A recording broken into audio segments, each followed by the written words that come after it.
My understanding from the previous session is that the dilemmas remain.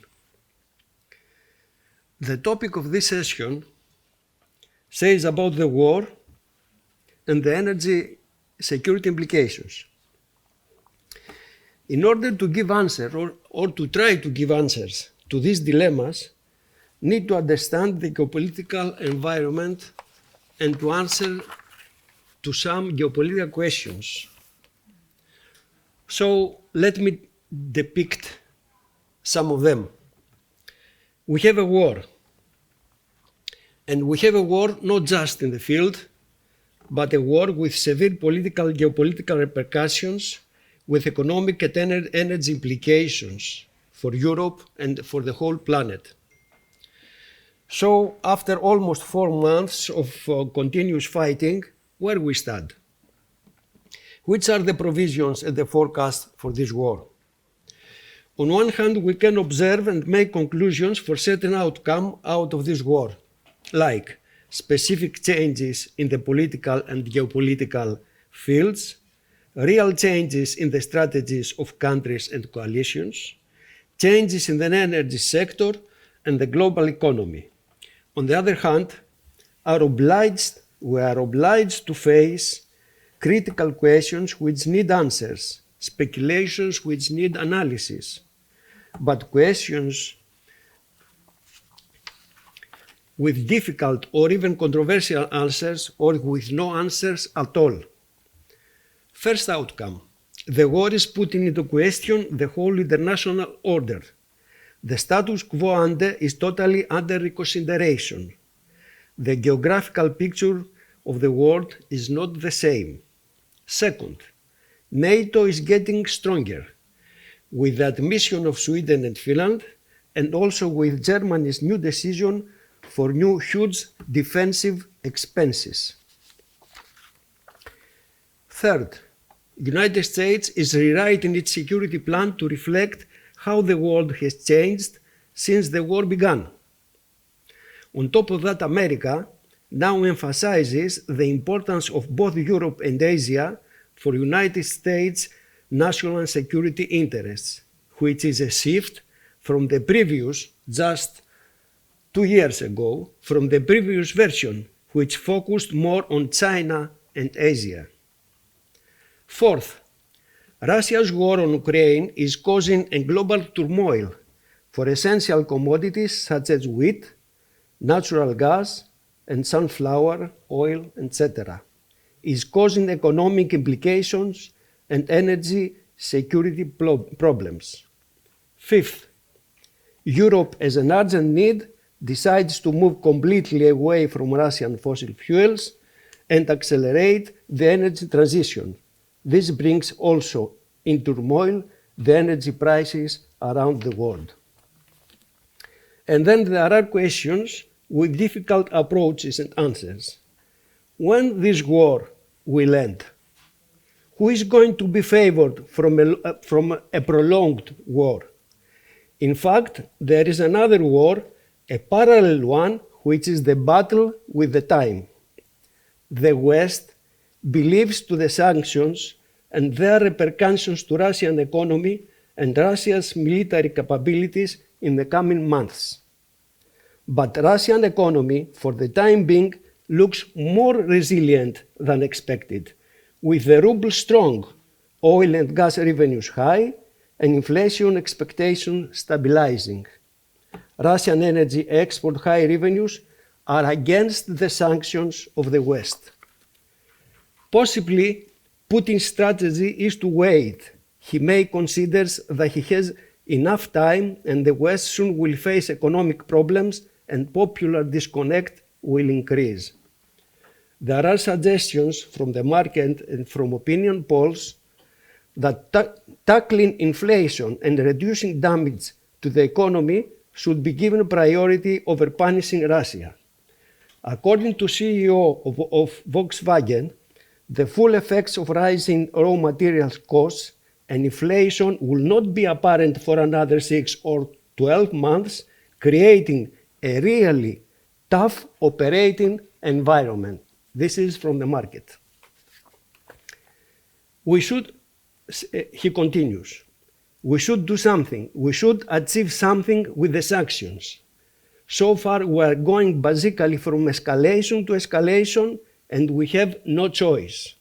So I think sanctions, yes, but then how we are going to end this?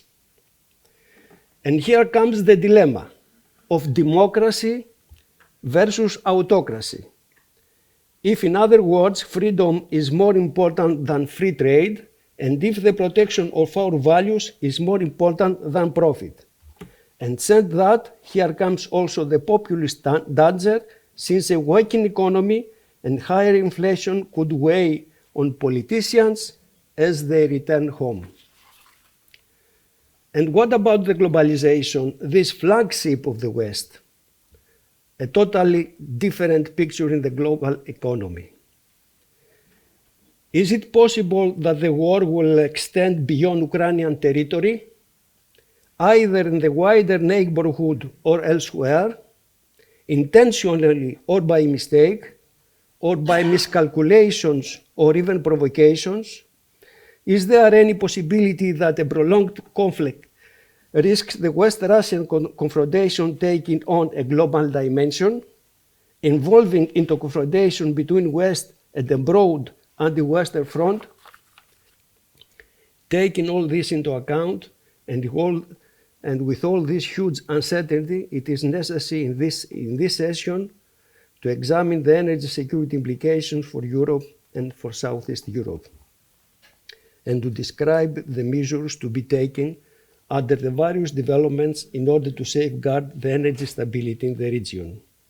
Need to talk about measures in the short, medium, and long term, to analyze and to criticize the measures already applied or been announced by European authorities, see Repower Europe. And if a principle should be followed in all these strategies, according to my opinion, this should be Europe and South Europe need to become self-sufficient in the energy sector. But this is not an easy issue. It is a very difficult task to balance all these existing different parameters. Need to be wise, clever, flexible, with a proper management, and overall with a strong coordination at the EU level. Having said all that, I would like to give the floor to our keynote speaker. Do you have Katya with us? Hello, Katya. Hello, good evening. Hello, Christos. Hello, everyone. Nice to hear you. Thank you, likewise. Sorry for the delay, Katya. No worries. But it happens from time to time. Okay, but we promise within ENA that they are going to solve this issue somehow in the future. So, you have the floor. Thank you very much. I understand we're at the end of a day, so I'll try to be succinct as well. And thanks very much for inviting me. Thanks to Jana and thanks to Christos, and to Kostis. So I'll talk about wider picture and also try to focus at the end on Southeast Europe and try to kind of to be sort of a wrapping up presentation. I listened to a couple of presentations, unfortunately not to all for today, tuned in when I could. So I'll try not to repeat what has been said already. So I want to just outline what legacy of the Ukrainian security crisis, which we are all witnessing, ongoing. And it's not resolved, obviously. Still, of course, that's the biggest crisis in the EU-Russia political security relationship since the end of the Cold War. The response of the West to what happened on 24th of February has been very, very serious and massive sanctions, multiple sectors, including the oil sector, but so far safeguarding the gas sector for all the good reasons. Gas sector has been spared so far, and supplies have continued. Nonetheless, Russian gas as a weapon has become a predominant narrative in Europe after 24th of February, and it has added impetus to the EU new policy initiatives and legislative initiatives. So policy initiatives translating into new legislation, which is very evident in the Versailles Declaration, which talks about phasing out dependence on Russian gas as soon as possible. In Repower EU, which has been discussed in all the detail today, cutting gas imports from Russia by 2/3 by the end of this year and stopping completely by 27. Translating into legislation through the revision of security of supply regulation with its mandatory storage filling targets, and also regulation, gas regulation revision, when all the storage operators would have to be certified from the security of supply perspective. So it's very clear that the EU policy, which for at least a decade and possibly more, has been about reducing dependence on Russian gas. So it's all been in the works for a long time. Now it came to talk about phasing this dependence out completely before 2030. And I don't want to stop on measures proposed in the Repower EU plan, as it's been very much discussed today. Some measures are realistic, but a lot of measures on that list are not realistic. There are obviously lots of physical constraints, commercial constraints, and last but not least, legal and contractual constraints, about which I'll talk a bit later. And doubtless, all these measures are very expensive.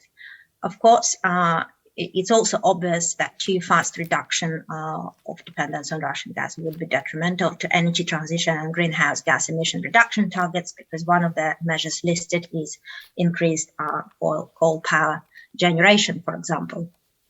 And that's, if I want to spend a minute on talking about contractual and legal constraints, which to me is a crucial thing, and it's not really stressed enough, because if you looked at it, it's quite obvious and striking that the Repower EU plan is not consistent with the current contractual framework that European buyers of Russian gas have with Gazprom, because if you compare the Repower EU gas dependence reduction targets with take-or-pay levels or estimated take-or-pay levels in Gazprom's European long-term supply contracts, which are not expiring, most of which are not expiring until 2030 plus, they are nowhere near compatible with the Repower EU plan. So basically, adhering to the Repower EU plan would mean contradiction with Gazprom's contracts, and clearly from legal point of view, that is a big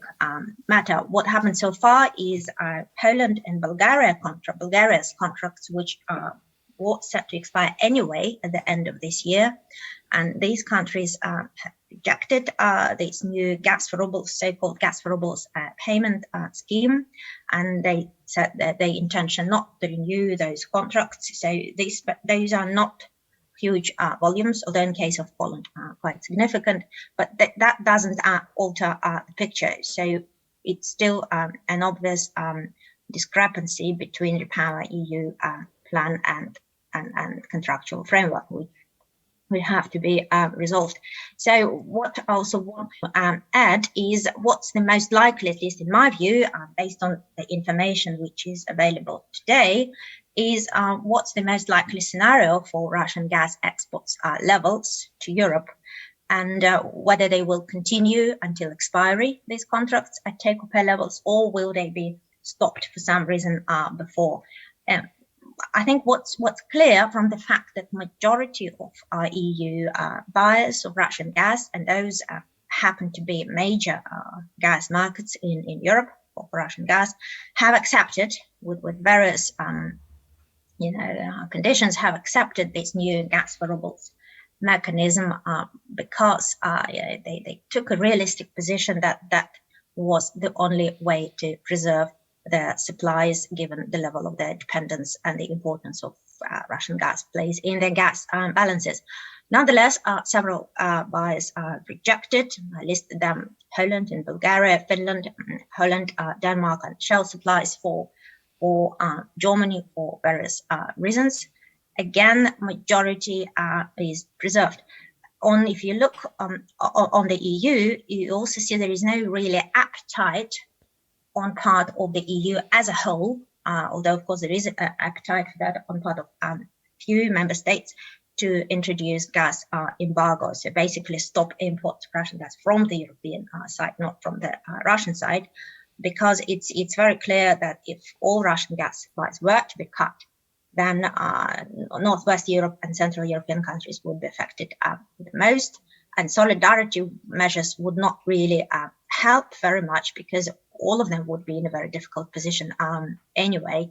In terms of LNG terminals, if you look at them in Northwest Europe, they're running at full capacity. Of course, you have spare capacity for LNG in Spain. There is no enough interconnection to flow all of it into further into the continent. Of course, the UK has played a very useful role for LNG, acting as a land bridge.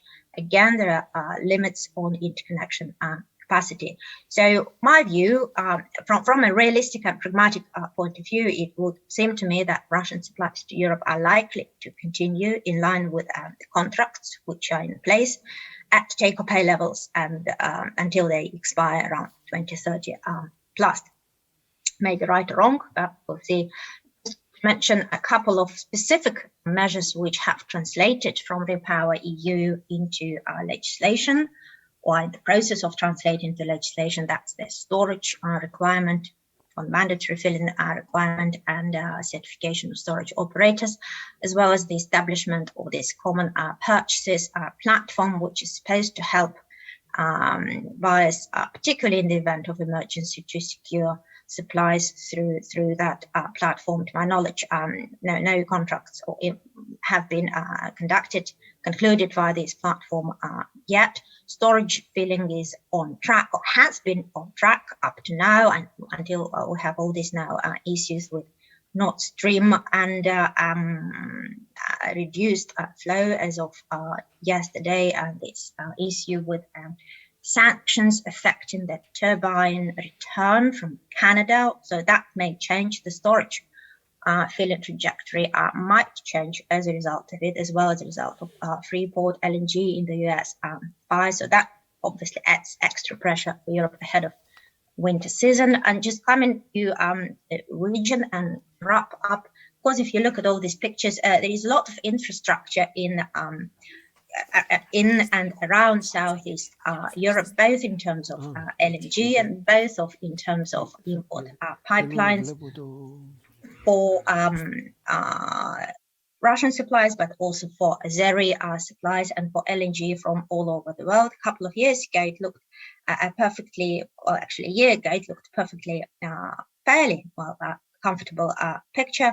Now, if there is a political decision to reduce, or in some cases eliminate dependence on Russian gas, which, for example, what Bulgaria announcements suggests in terms of the gas for global scheme, then it becomes obviously more difficult. And because the balance obviously tightens, because if some contracts are going to be stopped or let particularly those that expire soon, then it tightens European balance and clearly heightens prices for everyone, because the spot prices are reflected in the contracts. But overall, infrastructure does enable access to alternatives for those buyers which want to reduce their dependence for political reasons. But of course, that exposes to price volatility for a few years to come, because as we understand, supply is not going to be any loser until the mid-2020s at the earliest. And just to come back to the REPower plan for the infrastructure, you look this kind of map in the Commission's document, and with additional projects of common interest, which, as it says, has been identified through the REPower EU process in the light of the ongoing energy crisis. So, and all those pictures in Lilac, the projects in Lilac, both in Northwest Europe, but also you see it's the TAP expansion. There is the interconnection, Greece, Bulgaria expansion, and all of other things in Europe. You kind of look at some of those, particularly if you look at Joma and terminals, you see that those are not new. They've been discussed now for years.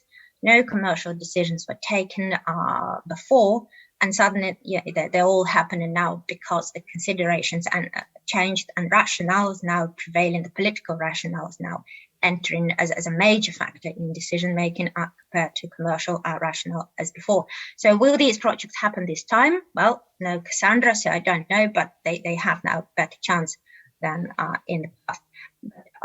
What I also want to conclude very briefly in the remaining minute is that it's very clear that European Union now has made a political decision to phase out Russian gas.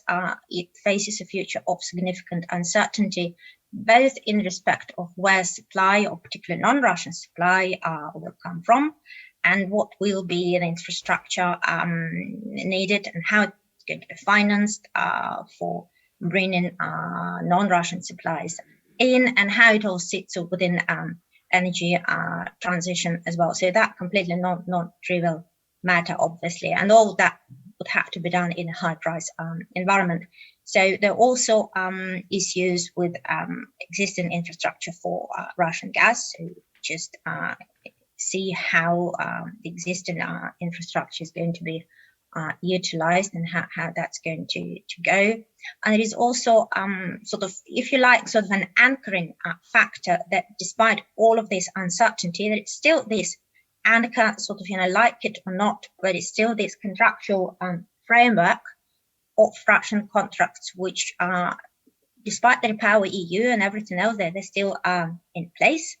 And in my view, they are likely to remain in place until 2030 plus. And in a way, they provide a certain cushion, because I think it's fairly obvious that that the scenario under which these contracts continue at take-or-pay levels until expiry is more beneficial for decarbonization, more beneficial for security, and more beneficial for affordability. So if you like, they provide that cushion. And it really remains to be seen whether that will all go to plan. But it's quite clear that whichever way it goes, it's just likely to be either difficult or very difficult. So it's not going to be an easy way. That's for sure. And with this, sorry if I take more time to conclude, and thank you everyone for your attention. Thank you very much, Katya. Thank you. Thank you very much for your excellent description of what is going on. Thank you, because you were within the 10 minutes period. The world is changing. Do you really fear that there is a possibility the energy supply system no longer will be determined by the market, but by geopolitical choices? What do you believe? I'd say sort of a realist in me believes that there will be a role for the market left, and I think it's going to be important as before. It's no use saying that politics will not matter. I think politics will matter. Progressively. It has already mattered a lot in the years ahead of now, because you could see a lot of politics influencing particularly European gas legislation in the making, even before all of this happened. And I think that's very much very, very likely to stay.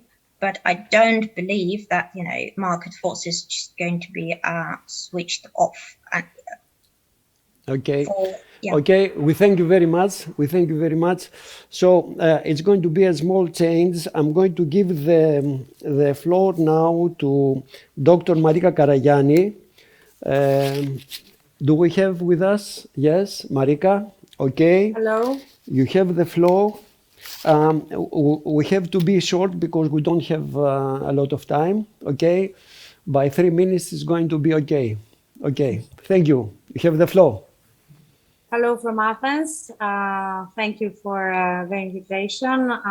It's been quite interesting first day as far as I have heard. I will take on from the key points of Dr. Yathimaya, and I will and stress will stay more on our region in Southeastern Europe.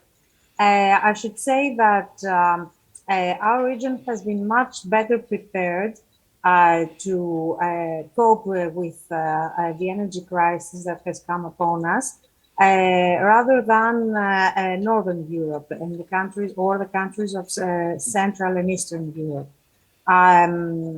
Countries like Greece, Italy, we have had diversified our energy mix years ago. Of course, we have long-term or shorter-term contracts with Gazprom. However, we have diversified with primarily with LNG from Algeria, from the US, from Qatar, from different sources, as well as with natural gas from the Caspian Sea. Greece and Italy, together with Albania, have been the first countries to import Azeri gas through the Southern Gas Corridor and TAP pipeline since the beginning of last year. So, yes, we have a long-term relationship, a strategic relationship with Gazprom. However, we are not entirely dependent on Russian gas supplies. This is the comparative advantage of the Eastern Mediterranean of Southeastern Europe, to my view. Apart from the Southern Gas Corridor and TAP pipeline, we have also all the future interconnections in the Balkans, in Southeastern Europe, in the vertical corridor, starting with IGB that will be inaugurated next month, and will start its actual operation next month. Prime Minister Petkov was yesterday in Baku, and he negotiated the purchase of more gas from Azerbaijan in order to be able to cope with the winter energy needs that will be very dire as of September, October. Bulgaria will procure gas from Greece through TAP pipeline, 1 or 2 BCM initial capacity with a provision to double in the next years. We also have negotiations with North Macedonia in order to construct another interconnector that will also join with TAP and will procure Azeri gas to Skopje with a potential extension to up to Split and Kosovo. Our neighbors have a very, very big dependence on Russian gas. So this is a first alternative choice for them to diversify and to be able to enrich their energy mix. And of course, yesterday in Cairo, we had a strategic memorandum signed between the EU, Israel, and Egypt that puts the Eastern Mediterranean in the second place after the Caspian Sea as the second major alternative to Russian sources for gas in Europe. Main focus is put on developments in the Israeli EEZ, where we have an Aegean oil and gas operating there in many fields, many potential fields. There is a huge offshore area called Olivos. We have had the first discovery, very encouraging, the Athena field, and the others are expected to come. Most of this gas is contracted to Egypt. So this means that through the Egyptian LNG terminals, Ifku and Damietta, Israeli and Egyptian gas, hopefully Cypriot gas in the near future, will be transported to Europe with Greece as the main entry point, Revitusa LNG terminal, and 3 other FSRUs to come in the next 2 years, Alexandroupolis, Volos, and the Origa gas outside Corinthos. So there is a big potential for Southeastern Europe to open up its energy mix and to decrease its dependency on Russian gas. However, we should stress that all these alternative sources cannot substitute entirely Gazprom supplies. They represent alternatives, serious alternatives. However, they are complementary to Russian gas. And despite geopolitics and despite what's going on in Ukraine, my assessment is that Gazprom supplies will continue in Europe on the basis of the contract signed with each company and each country separately. Last but not least, we should not forget that countries of Central and Eastern Europe, like Hungary, which have a very closed geography, have an entire and absolute dependence on Russian gas supplies.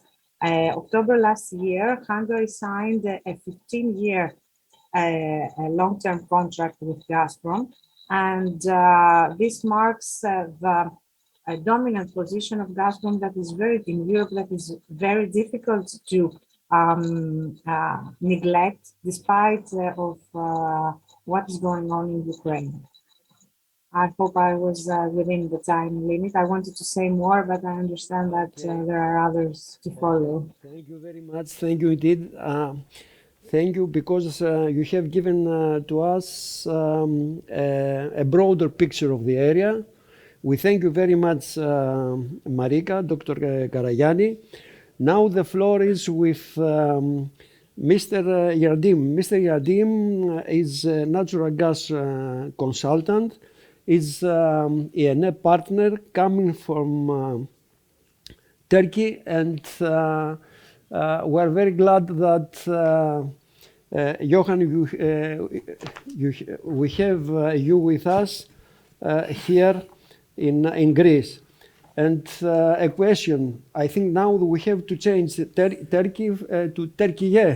Yes, Okay. exactly, to Turkey. This is the new decision. Yeah, yes. Okay. Yeah, I'm not going to make a presentation because we are very late. That's why I'm going just to. Do you want to make come some, here? No, from okay. here. I'm just going to make some remarks to the subject.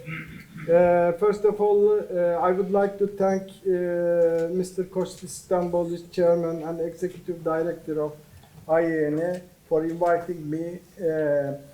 Ladies and gentlemen, International Energy Agency Chairman Mr. Fatih Birol said that this energy crisis will take some time, so we have to take the measures to push the crisis back to use the energy more efficiently.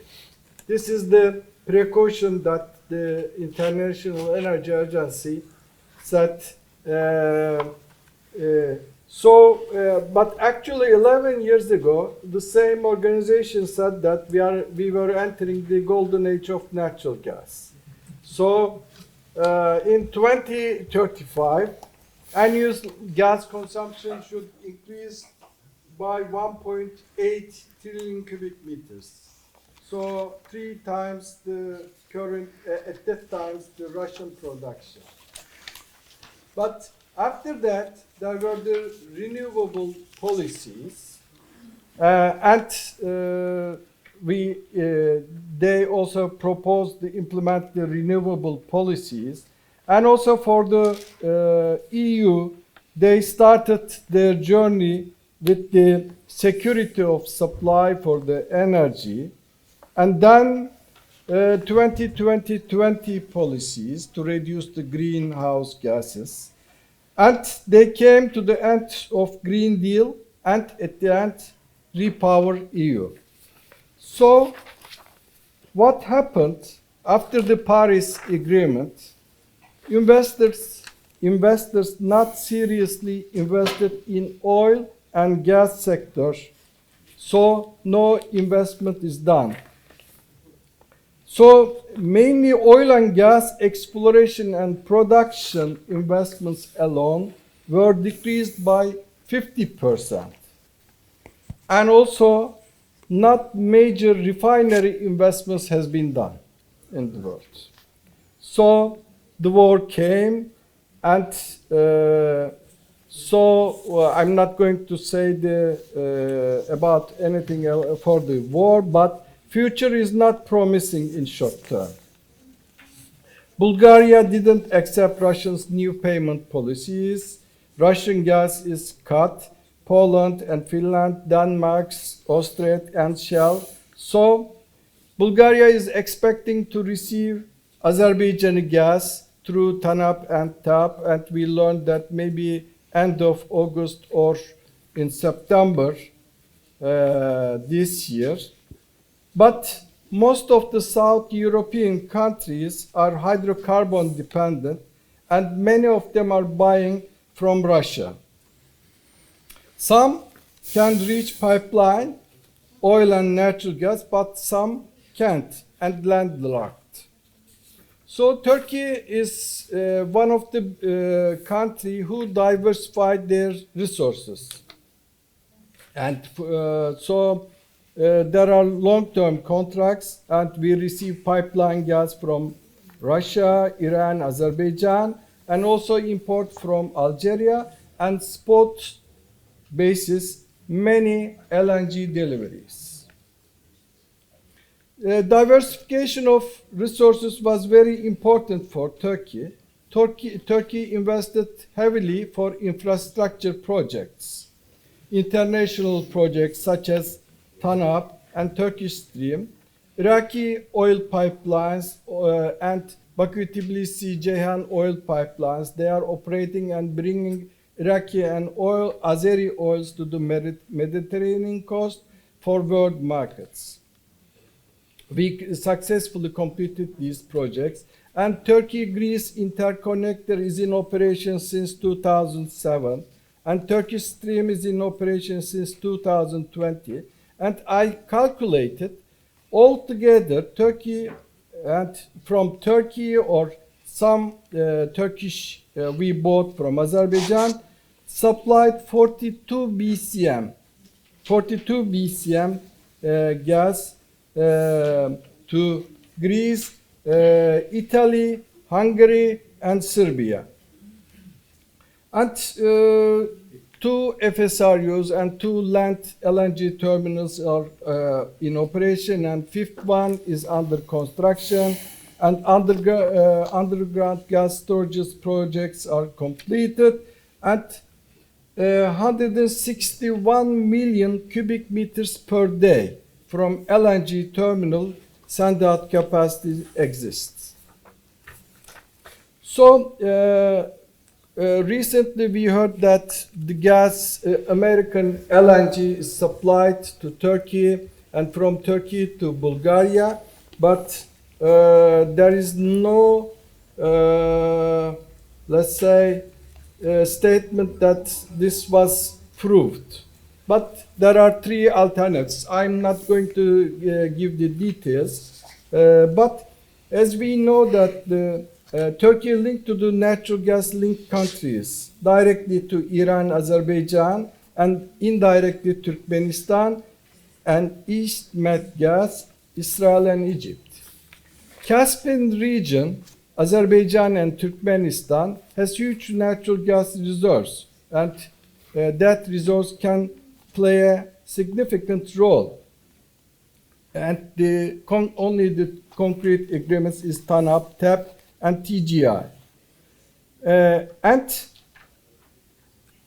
According to the calculations and the projects, right now the TANAP pipeline is operating with 16 BCM, 10 BCM to Europe, and 6 BCM to Turkey, but this capacity can be doubled and can be increased to 32 BCM, but the production of the new fields is necessary. So Azerbaijan has to, or other countries, other private companies has to invest into the Azerbaijan's untouched gas reserves. But the pipeline capacity can be easily extended by just adding the compressor stations. And currently, Turkmenistan exports small quantities gas to Iran, which Tehran sells that gas to Turkey and Azerbaijan, but with higher prices. Theoretically, Turkmenistan gas can be transported to Turkey via Iran or even under Caspian Sea via Azerbaijan. The legal status of Caspian Sea seems to be resolved in 2018 with the ACTA Convention, but the convention allows for the installation of oil and gas pipelines, but Russia added some environmental clauses to the agreement that could further complicate the process and requires the approval of all riparian countries.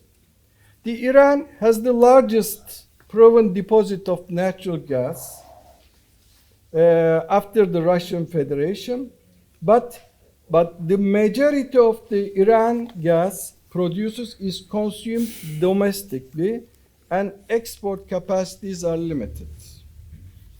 Iran needs considerable investment to bring more gas to Turkey, and the US sanctions has to be lifted, and new investments has to be done in Iran, and this will take time.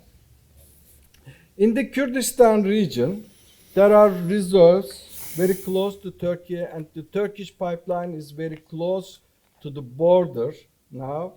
700 million cubic meters of proven gas reserves can be increased up to 5.5 trillion cubic meters unproven gas.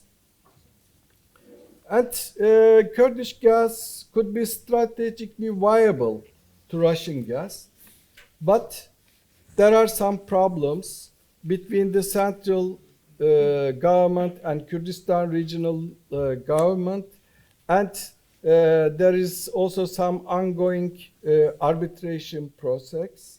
So these problems has to be solved.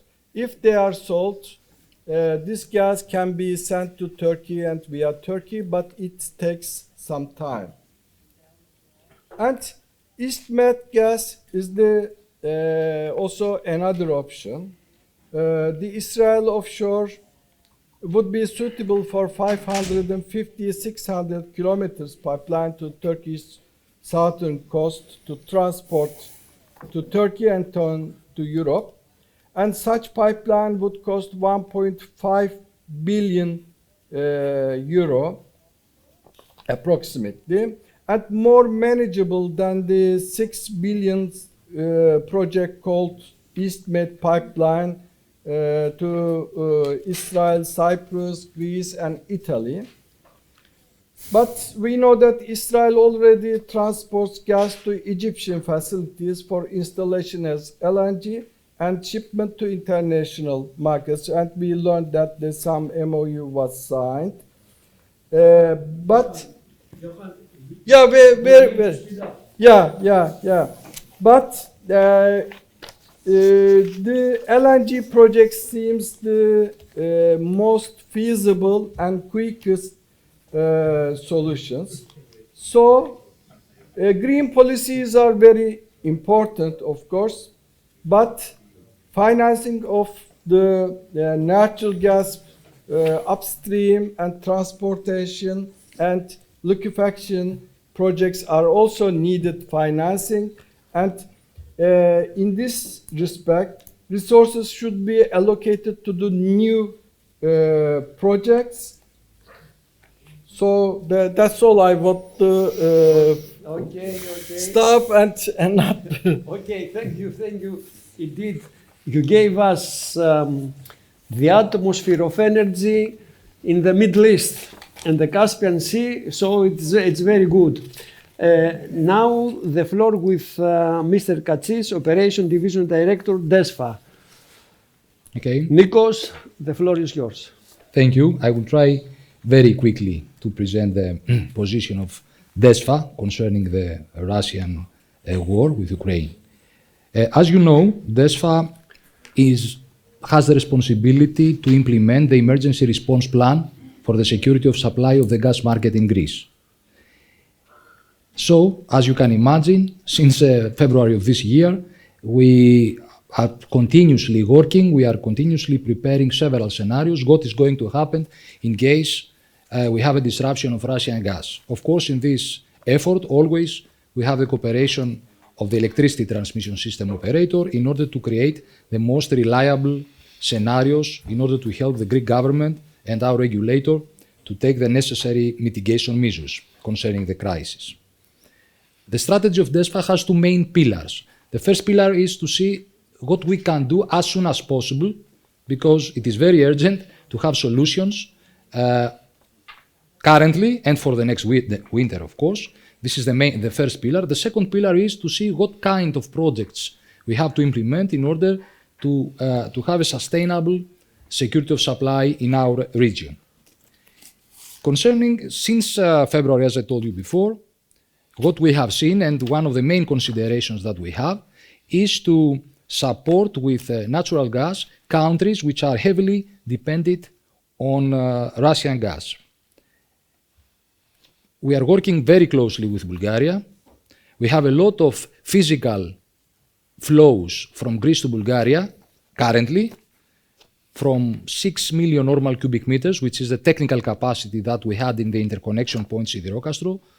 This capacity, these flows went up to 7 or 7.5 million normal cubic meters per day, which is 50% of the total capacity of Bulgaria.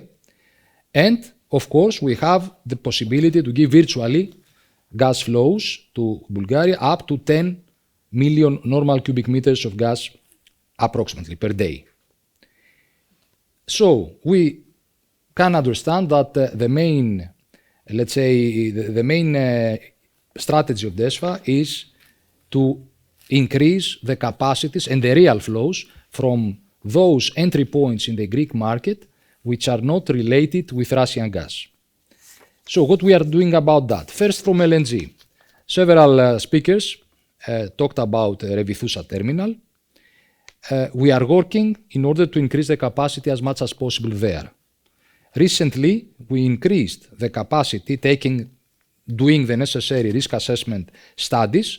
We increased the capacity from 200,000 megawatt hours per day to 225,000 megawatt hours per day. It is a small increase, 12%, but it is a real increase in the capacity of our LNG terminal. This new capacity has been announced, and from 1st of July 2022, we can give this capacity to our shippers in order to inject more quantities to the national natural gas system for our own needs, but also for the needs of other adjacent countries like Bulgaria, as I told before. We increased the utilization of the terminal. This month, in June, we are receiving 10 cargoes of LNG. That means that we have a cargo in our terminal jetty every 3 days approximately. This is a big achievement because we know that this situation will continue, especially as we are going to the next winter. For July, we have 6 ships up to now. Of course, all these ships are increasing day by day.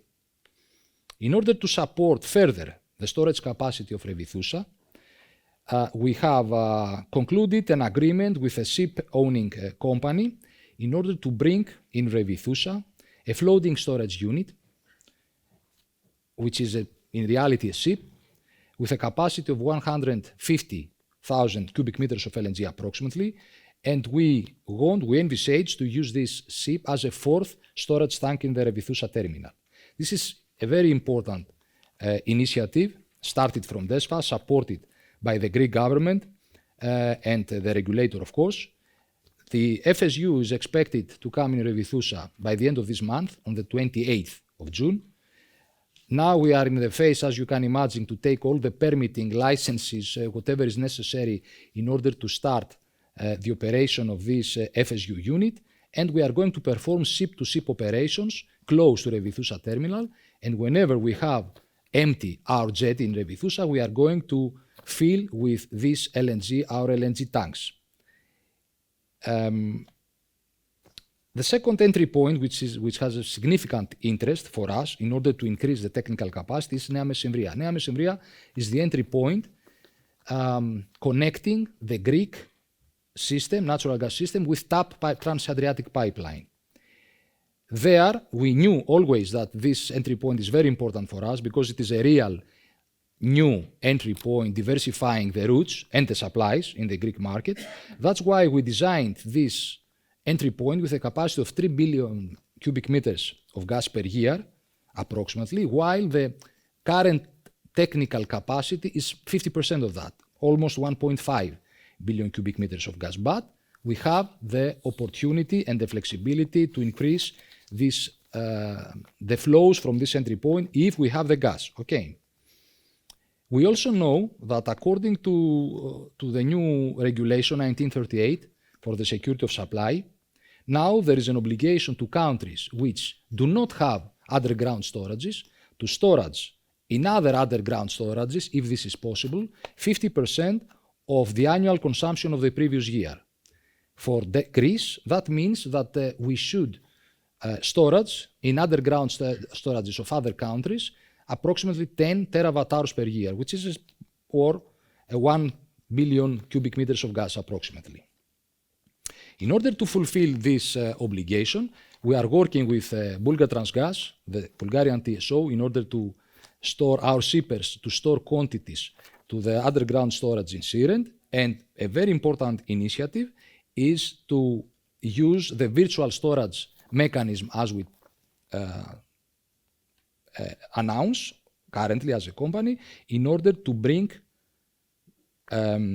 gas volumes from the Italian underground storages. This possibility is very realistic because now we have an interconnection through TAP with the Italian gas market, and we can do that. In reality, what is, let's say, the main scope is 1 cubic meter of gas, which has as final destination Italy, from Caspian Sea to remain in Greece, and these 1 cubic meters of gas to be offset, to offset it from the quantities that will be in the underground storages after conclusion of agreements from the Greek shippers.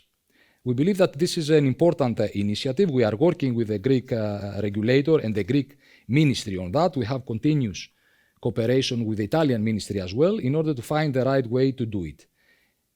Always, DESFA plays an important role on this because we have to examine several scenarios, how to bring the gas in cases of emergency, which means without Russian gas, or even without emergency, because we don't know if the Russian gas will be disrupted at the end, but certainly the shippers, the Greek shippers that will book capacity in the Italian underground storages should have the flexibility, should have the ability to bring this gas back to the Greek market. Finally, for Kipi. Kipi is an entry point connecting the Greek and the Turkish system. We talked about interconnector Turkey-Greece, a very important entry point for Greece all these years. We had a long-term contract by the end of 2021. This contract expired. Since then, it is a reality that we don't have any more continuous flows from the Turkish market. So we welcome all the Greek shippers and other shippers, Turkish shippers as well, to find ways to use this capacity because the capacity is there and we have to exploit it as much as possible. On the other hand, as DESFA, we are trying to have close cooperation with the Turkish companies, BOTAS. We have very good relations with BOTAS from operational point of view because all these years we cooperate very well and very reliable. But now we are trying to see how we can find solutions in order to bring extra quantities regardless what our shippers will do, if it is possible. So this is the first pillar. We are trying to do as much as we can for the next time period. And the next is the projects that we are developing. I will not say anything more than all the things that we have heard from the other speakers. We are working prepare to implement the compressor station at Komotini in order to increase the capacity of IGB. We are participating in gas trade FSRU with 20% as DEPA and the other 3 shareholders because we know that this is an important new facility not only for Greece but also for Southeastern Europe. We are constructing compressor stations in central Greece in order to have the ability, the gas from Revithousa and other LNG terminals like the Origa, which mentioned by Mr. Satras before, to have the ability to reach the Bulgarian market from the Sidirokastro entry point or the new IGB pipeline. thank you, and thank you very much. Thank you, Nikos. Thank you for the very good presentation. You gave us a lot of information concerning what's going on. My understanding is that we can sleep without fear as far as concerns the next winter in Greece. Is that right? Let's hope. Let's hope. Not right. Let's The hope. issue is to serve also other countries we have real problems like Bulgaria. And this is our main concern. And we Okay. have to mention that we are working very closely also in this direction. Okay, now the floor is with Mr. Roberts. I rely to my friend John to speed up the whole procedure. Good stuff. Thank you very much indeed. It's a delight to be here. I'm going to try to keep something fairly simple. We have a paradox. We need to get out of fossil fuels as quickly as possible, and we need fossil fuels as soon as possible. The first relates to the question of whether or not our biosphere is actually going to survive. At the moment, we're heading to reach 1.5 degrees extra by 2030. Think of all the extra hurricanes, all the extra droughts, all the extra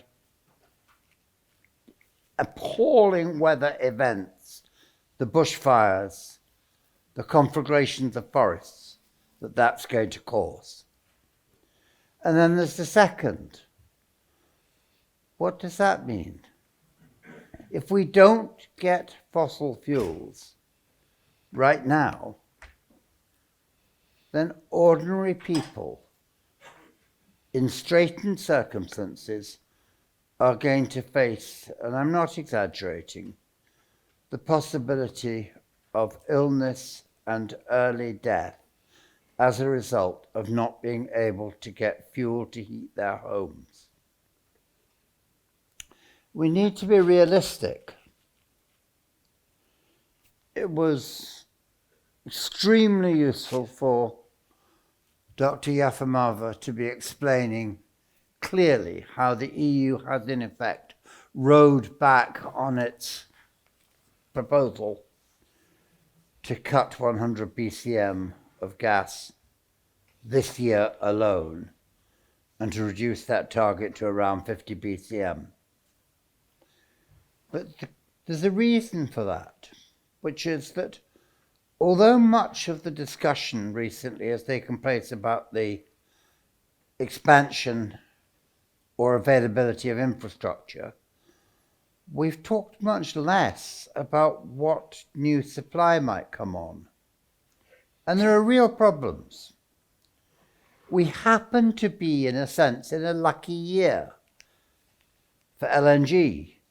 This is the year that about 30 BCM of LNG new capacity is coming online, except it's not all new capacity. Some of it is the result of the completion of long-planned rehabilitation work. And there is no such bounce coming in 2023 or 2024. There will be bits of new capacity coming on, but the real next run is not really likely to be until 2025 or 2026. So that's a 30 BCM one-off. And what is there in availability of pipelines? The Norwegians and the Norwegian Petroleum Executive is usually fairly cautious on this, says, look, we think we can get our exports up from 108 BCM last year to 121 this year. That's a big climb. It may not be sustainable, but at least that's what they think they could do this year. And that goes a long way to helping Europe, particularly now that the new Baltic line to Poland is coming into operation. But then you've got the question of the Southern Gas Corridor. Marika gave a very good description of some of the elements involved. I was in Baku last week, 2 weeks ago, apologies. The talk there was very, very seriously about expanding the elements of the Southern Gas Corridor. The South Caucasus pipeline from Azerbaijan to Turkey, TANAP, and TAP onwards to Italy. There was far less talk about where the gas would come from that might fill such a pipeline. Indeed, which is quite heartening on the climate front, the emphasis was all about renewables and a possible move towards hydrogen. The Azerbaijanis would talk about our first big project, the Azeri-Cheraghaneshli oil field, our second big project, the Shah Deniz gas field, and our third big project, offshore wind in the Caspian. And you want to take a look at what new gas is coming on? 1.5 BCM from Total for the domestic market, because Azerbaijan is itself gas short, and no agreement yet on full field development, which would add another 3 BCM, and nothing else. And yet the Caspian has got something.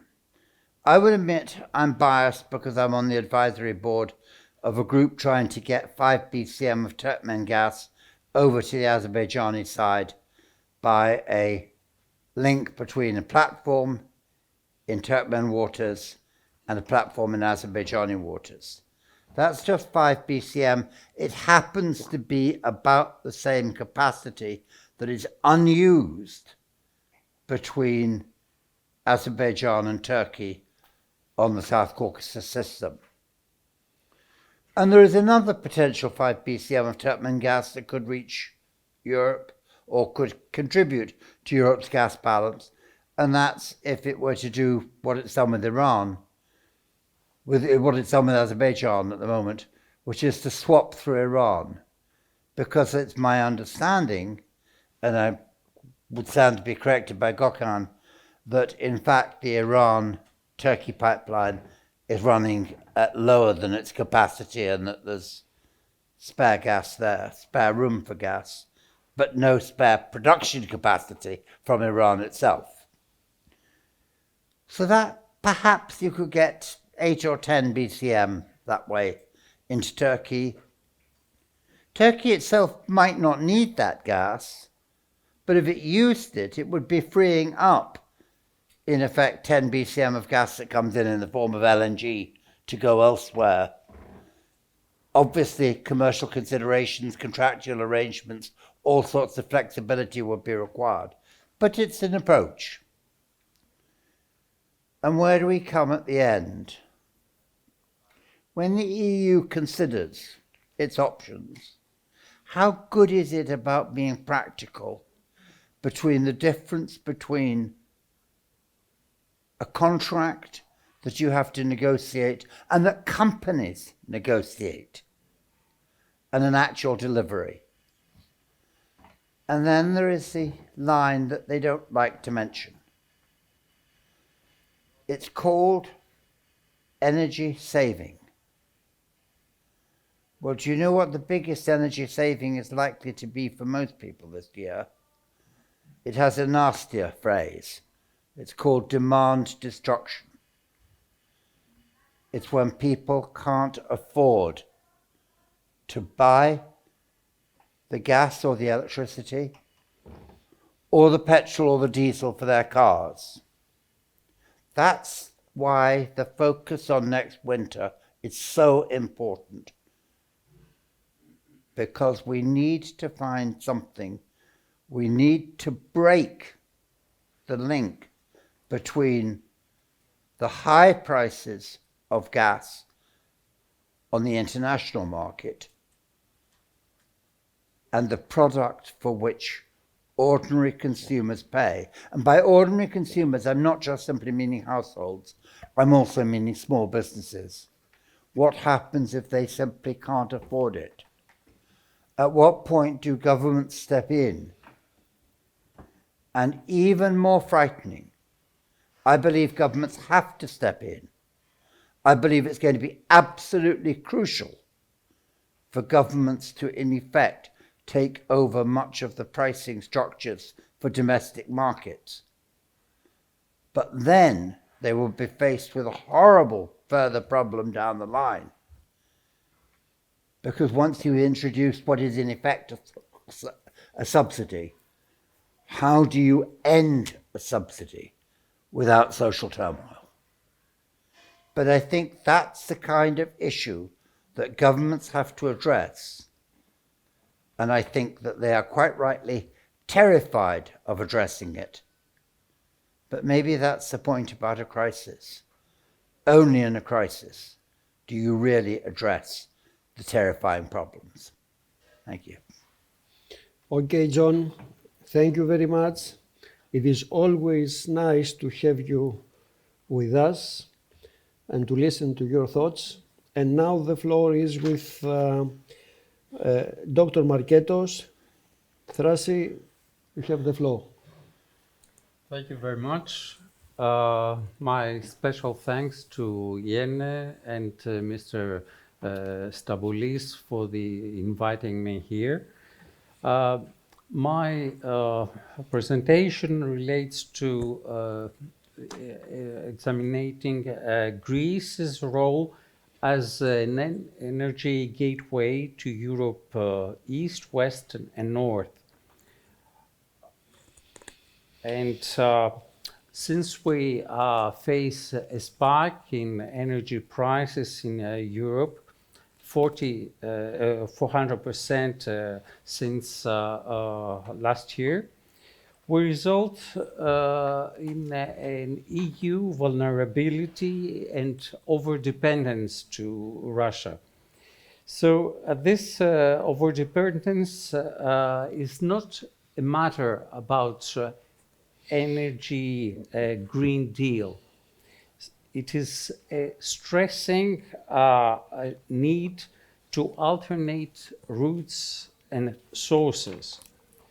In fact, REPowerEU aims to replace Russian gas within 2022 with gas coming from non-Russian pipelines, LNG, renewables, and energy savings, while activating new infrastructure, of course, which can provide energy security and flexibility.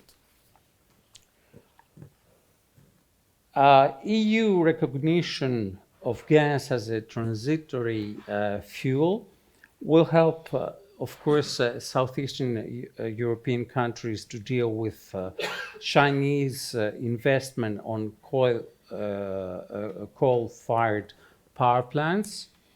And of course, EastMed pipeline project, which as a schedule, as a project integrates Cyprus and Malta in EU gas network system and concretizes Israel, Cyprus, and Greece closer strategic ties.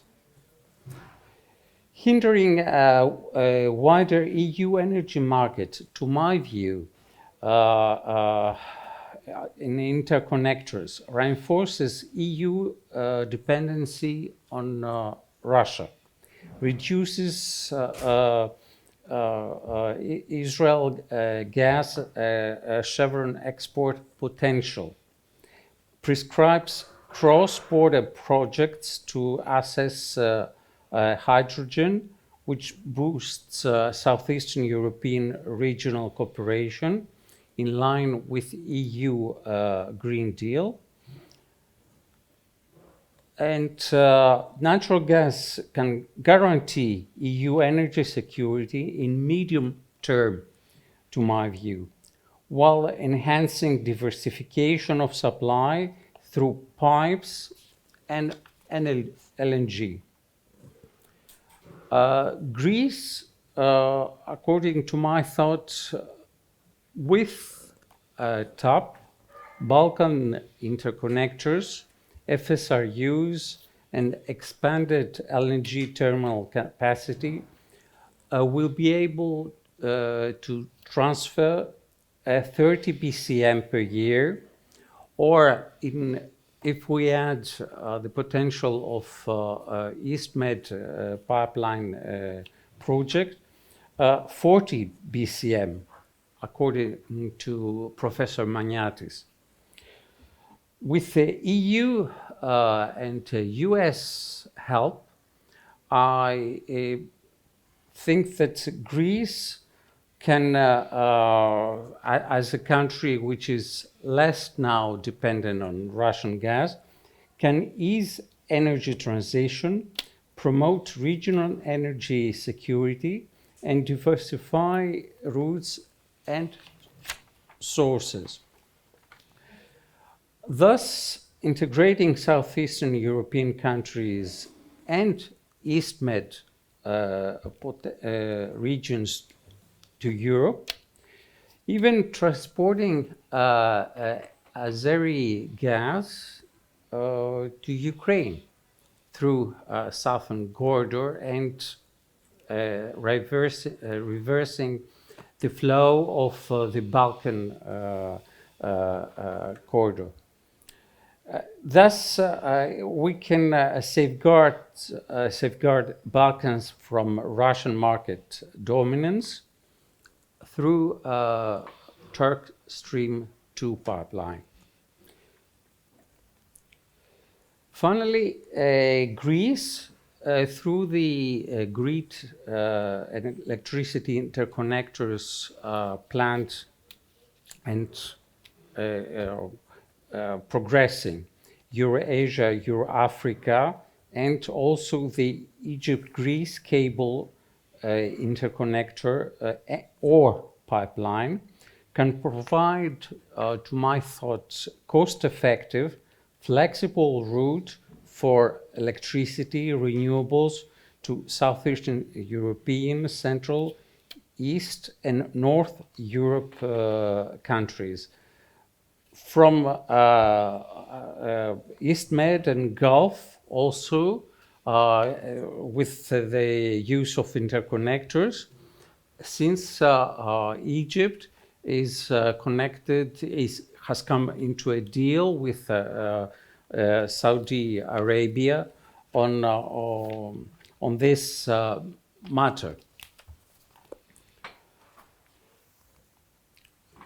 In particular, Egypt is accelerating its pace into the energy market, especially in regional matters, and has signed an MOU with the EU, as you know, very recently, yesterday, on reinforced LNG and renewables green hydrogen deliveries, which can provide also blue hydrogen and ammonia.